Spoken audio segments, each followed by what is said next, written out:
ఓ సేటు మళ్ళీ ఏం పుట్టిందిరా నీకు? ఆ బెల్ట్ మళ్ళీ అయిపోయింది పో. నీ నడుపుడు కగ్గియాలుగా నీ మొగడికి బండి నడిపోతారా అంత తూడు పాలిసి లెక్కలు చెప్తాను. ఎన్నిసార్లు చెబుతారా బెల్ట్? ఎక్కడ నప్పతట్ల బండి తెచ్చి నాకే నడపరాదు అంటున్నావా? నీకు నడపతే ఊకే చెబుతారా బెల్ట్?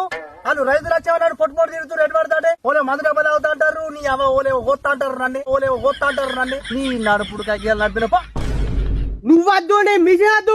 తెల్లవారికి నిన్ను వంట నీ మిషన్ వంట. నీ పెద్దల చుట్టూ కొంటావు పో. నువ్వు నీకు మిషన్ నడపరాదు, నువ్వు మిషన్ కొంటావు. నేనేందో నా పవర్ ఏందో చూపిస్తా పో నీకు. ఇక నేను ఉత్తానాన్ని నిజంగా అవుతున్నాను. ఆగురా బాయ్, డ్రైవర్ నేను ఎవరు ఎక్కడికి వెళ్ళచ్చిర్రా? చిన్న మాటకి ఉరుకుతున్నావు. అరే నువ్వు నా తమ్ముని రా, అన్నలకు ఒక చిన్న మాట అన్న దానికి ఫీల్ అవుతున్నావు. సరే గాని రాంగారెడ్డి పాల పిచ్చ పట్టుకుంటారా కట్టకుంటా.